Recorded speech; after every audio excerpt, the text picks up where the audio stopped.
Hi guys, welcome back to my channel. Today we are doing my 17 and 18 week pregnancy update for my 4th pregnancy.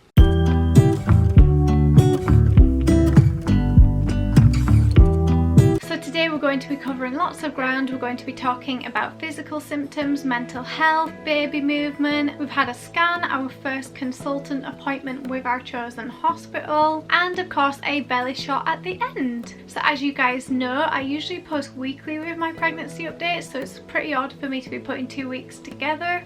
Unfortunately last week I was very mentally unwell, and obviously that took precedence, but I'm feeling much better now, so fingers crossed we are back to the weekly updates. But I do always post updates on Instagram, so I'll link that down below so you can always keep up to date if I have missed a video or what's happening, why a video might be delayed. So yeah, just make sure you follow me on Instagram so you can keep up to date with all the latest stuff, and of course you might get to see stuff before I then talk about it in the videos. You might see some behind the scenes stuff. So I know I'm so hit and miss with remembering to actually talk about baby's development in these videos. Sometimes I remember, sometimes I don't. So I'm going to be trying to make an effort and put it at the start of my videos from now on so I always remember, because I really want these videos to be beneficial to you and not just me telling you about how I feel and all my personal stuff. So I'm going to start with you today talking about 17 and 18 week baby development.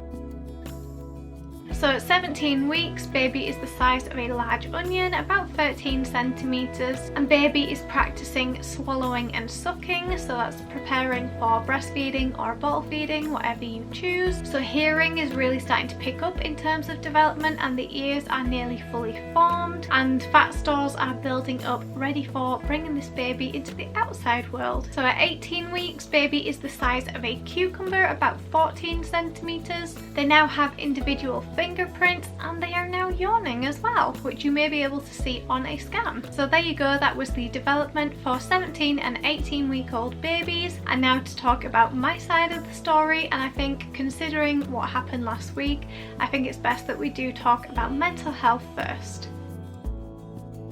So I'm not gonna lie, this is really difficult for me to admit, because it's kind of admitting that I've failed in a way, or at least in my eyes. But I think I've just kind of got to the burnout phase. I was so convinced that I had prenatal depression, and I'm really not sure if I do have it or not. I'm still really up and down with my moods. It's still very much hit and miss. At the minute, I'm still not 100% back to normal in any way, but I am a lot more stable than I was a few days ago, which even that is a big improvement. But unfortunately for most of the 17 weeks, I was in a mental health crisis most days, which was incredibly taxing on my body. When I'm in crisis, I'm like hysterically crying, I'm very frantic, I'm just getting stressed. It's very hard because I'm resisting urges to self-harm and stuff. Thankfully I am safe. I have not, you know, I'm okay. I don't want to really dive into it too much in that sense, but yeah, it just got to becoming there was a lot of dark thoughts in my head, and I didn't feel like I could manage, and I didn't feel like I could go on, and I just felt completely overwhelmed, burnt out. And I think that's maybe what has contributed to some of it, is just completely overdoing it, really overcommitting to doing too many things, especially with so much going on. We were approaching Silver, our daughter that passed away. She should have turned 2.5, so obviously that was a big milestone of realising that she was no longer with us, and obviously very upsetting. It's very triggering, because it was obviously also around the time that we were approaching our 20-week scan, which was at 18 plus 6, so that was that yesterday or the day before, which I will talk about in a minute. But yeah, approaching that big scan where we actually got told that Silver was unwell, and the anniversary of Silver, all those things just became too overwhelming, I think. And when I've actually spoke to my mental health worker, she did say that actually maybe it's not prenatal depression, maybe everything I'm feeling is completely normal. You know, I'm approaching anniversaries of a daughter that's died. I'm approaching a scan that might tell me that my baby again is going to die. Like, those are big things to be going through, and especially when you're feeling overwhelmed. And like, I've been having issues with my son at the minute. I'm really struggling to bond with him, so I'm completely feeling like a failure. There's been a lot of pressure because of financial things going on because of COVID. It's really significantly affected us, and then we're trying to make money, but in a way that it means I'm left with the children more. But then there's that pressure that I'm pregnant and I have to look after 2 toddlers, one that I'm not really getting on very well with at the minute. It was just completely overwhelming and I just crashed. But like I say, I feel a lot more stable. I feel okay right now. I'm in a better place. I'm working on it. I've got my MP3 from my hypnotherapist that I'm going to start listening to on a night, that hopefully will really help me just get more in the zone of being peaceful. And especially, I feel like I haven't even thought about this baby at all. I haven't really put 2 and 2 together that there's a real baby in there. So I've realised that I do need to step back, and I am starting to step back. I'm starting to be realistic with myself, realistic with my expectations of myself. Another thing that is really affecting me and making me incredibly anxious is in managing 3 children. Especially when I feel like I'm not even very good with the kids I have now. I'm struggling so much with my son, like really just struggling to bond with him at all, and we always seem to butt in heads. That then the thought of having 3 children is absolutely terrifying me and just overwhelming me. And I think that is just really having an impact. So I think there's just a lot of things that I really need to work through at the minute, which thankfully I did phone my mental health worker, which is like such a big deal for me. If you know me, you'll know that I don't use the phone, I don't answer the phone. I get such bad anxiety using the phone unless it's literally my husband or my parents. So yeah, I've reached out and we are now sorting out putting support in place, and hopefully then she's going to be able to work through these things with me. So in that sense, I feel a lot more confident that I now have reached out for help. So fear not, do not panic about me. I'm fine. I've got support in place. You don't need to like worry about me or anything. But yeah, that is my mental health in the last couple of weeks. And now moving on to talk about my physical health. So physical symptom wise, I'm still in a lot of pain and discomfort with my hip, my back, and I don't know if I'm starting to get sciatica, but it's down the side of my body where I get my migraines, and so I get like weird feelings down that leg anyway. So I'm not really sure what's going on there, but I do have a physio referral. It is a telephone appointment, so my husband's doing that on my behalf, and I'm just going to have to explain to him what it feels like, where it feels painful, and then hopefully they can sort something out. It's just really awkward with this COVID situation that they are doing a telephone appointment for something that I feel would be more appropriate in face-to-face, but I guess, I don't know, we'll see what comes from it and see if they can actually suggest anything that's beneficial. So I am super tired at the minute. Quite a few times I end up falling asleep on the sofa, but yeah, it's just the tiredness is really starting to get to me at the minute. But of course some of that could be because of my mental health, and that's really taken its toll as well. And I'm now officially in the stage of pregnancy where I feel like I have to wee all the time. Like literally, it's doing my head in. I don't have like an infection or anything, it's at that point where baby just seems to be bigger and pressing on my bladder, and yeah, I just seem to need to wee all the time, so it's really inconvenient. I get super anxious going to public toilets as well, and I hate going to them, but I'm at the point where this is like one of my pet peeves, like worst parts of pregnancy. I hate having to go to public toilets because obviously that's something I have to do on my own, and my husband is like a carer for me, so it's really hard that he can't go with me in a sense. That sounds really weird, but yeah, just the thought of going somewhere public on my own makes me very nervous. Obviously I don't want someone like holding my hand or anything, but just going into places on my own freaks me out. So this is a part of pregnancy that I really don't enjoy. So a really weird symptom that I haven't actually mentioned, it's probably been going on for like 4 weeks now, and I didn't mention it because I honestly thought it wasn't a pregnancy thing. Basically, I was convinced that I must have had a really bad latch with feeding Leilani, and my nipple had been so sore, and I literally dreaded feeding her on that side. But I couldn't understand why it was so painful because it looked completely normal. It wasn't cracked, it wasn't bleeding, there was nothing nothing wrong with it, and I've had like cracked, bleeding, painful nipples before with breastfeeding, and they look completely fine, completely normal. Not like, I'm so sorry, this is TMI, but you know, it's a part of pregnancy, and I honestly thought I got away with it because a lot of first time mums were experiencing sore breasts that I've spoke to, and I haven't really had sore breasts, but I've realised that my nipples really are sore, and it makes me dread breastfeeding now. But I'm not going to stop because obviously it's best for her, it's best for her immune system, and I plan on tandem feeding once baby is born if Lani continues throughout this pregnancy, which it seems like she's going to. It seems like she's never going to stop. And when I have done my research, unfortunately the only way to resolve this issue is to give birth. So unfortunately I think I've got like maybe 4 to 5 months of really uncomfortable breastfeeding. But on the upside, as soon as she latches, it does tend to get better slowly. It doesn't last for the whole feed, so I'm not in excruciating pain for the whole thing. It's just literally that first latch that I absolutely dread, and especially she likes to swap in between for some reason. I know like when you've drained so much of the breast, it gets to the fatty hind milk, and then sometimes they want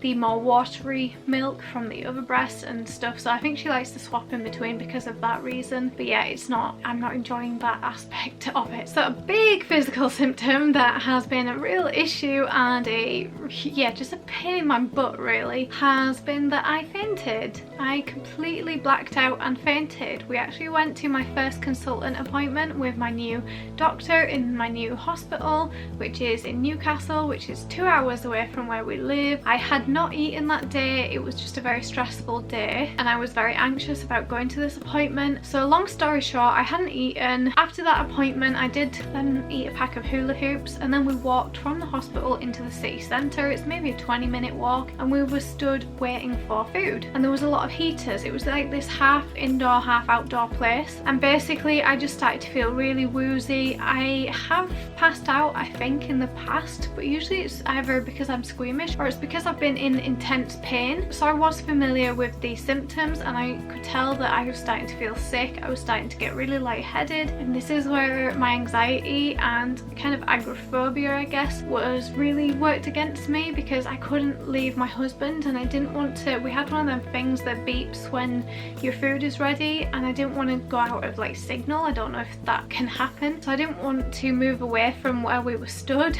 But if I just walked like to get some fresh air, it might have been a completely different scenario. But I couldn't leave my husband, I couldn't go on my own, so I basically ended up I kept telling him I feel really faint, I feel dizzy, I feel really like I'm gonna be sick, and I was like scouting out looking for the toilets because I was really convinced that I was gonna throw up. And before I knew it, he started to hold me already, and then before I knew it I just completely blacked out and dropped to the floor. But very luckily he was holding me, so we ended up going back to the hospital after that, taking our food with us. So then we did manage to walk all the way back up to the hospital, but I thought it was important for me to get checked, so I did actually have a Doppler check. Baby was fine, and it turns out I naturally have super low blood pressure. Apparently in your second trimester, and you'd think I would know this after this being my 4th pregnancy, apparently in your second trimester your blood pressure lowers even more. They basically said the combination of low blood pressure, not eating, stress, anxiety, adrenaline, overheating, all of those things contributed. Unfortunately since then I've had a few incidents where I felt quite faint, and I'm really struggling in that aspect of managing it. So they basically suggested that I need to keep snacking and stuff, which I really need to focus on doing more, because I don't feel like I'm managing it very well. So it's something I'm really hoping it's not going to affect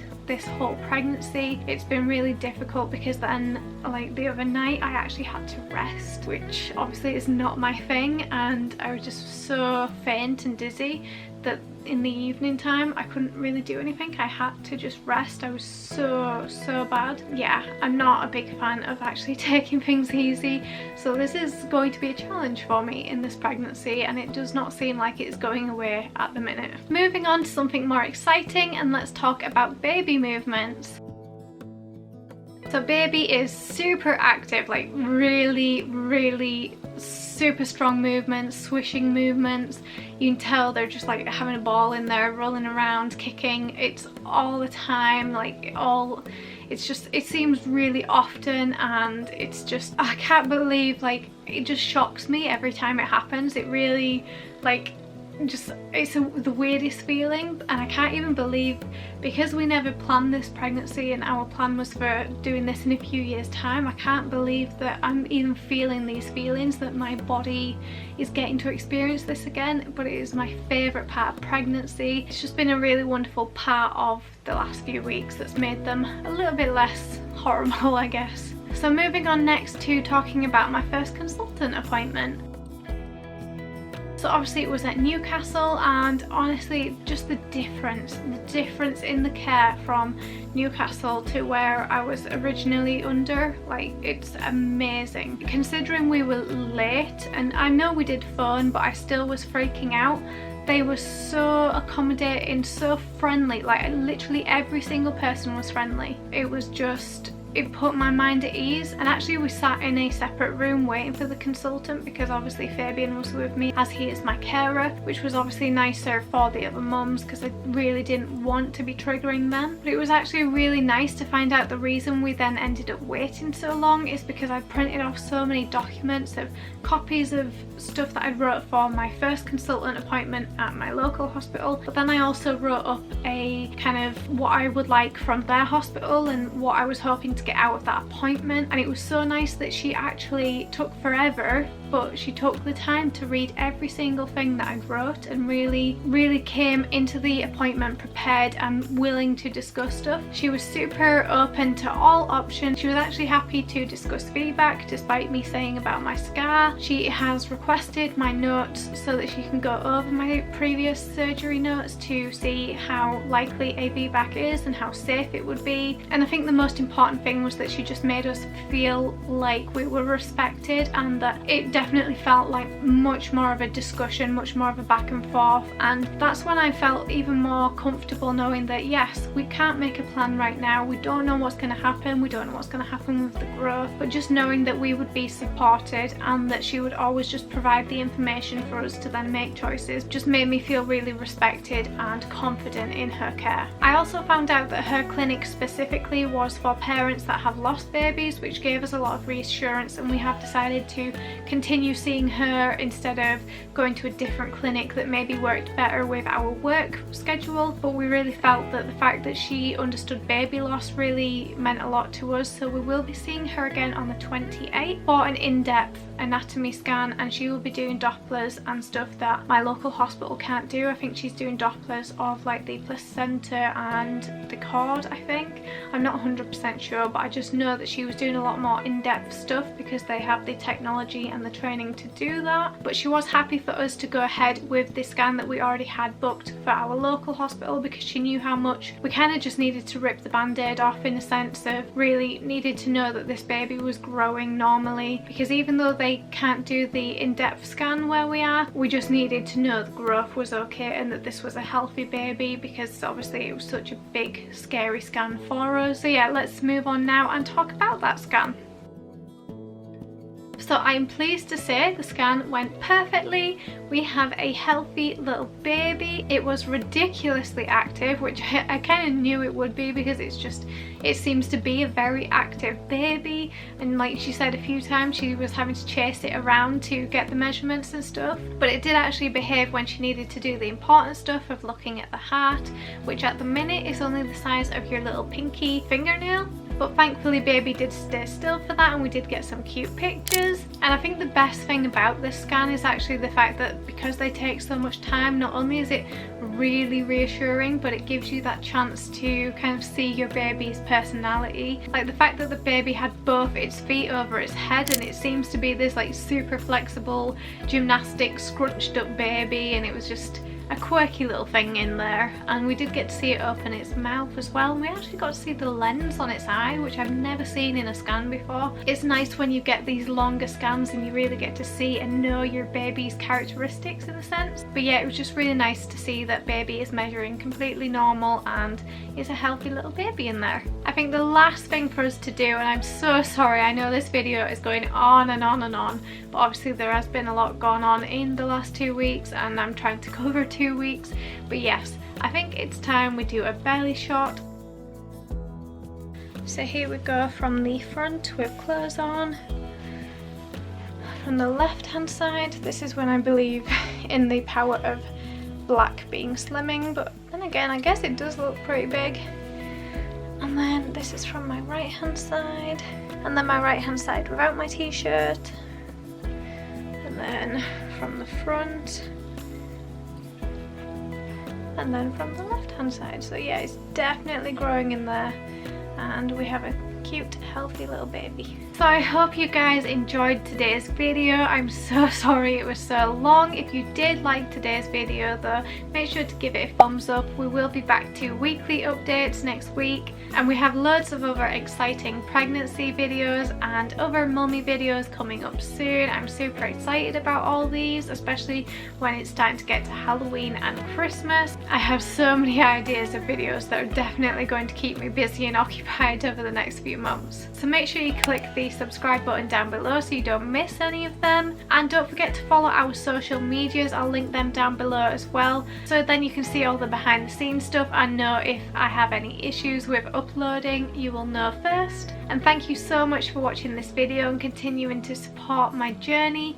It really does mean the world to me. Thank you so much, and I hope to see you guys in my next video. Bye guys.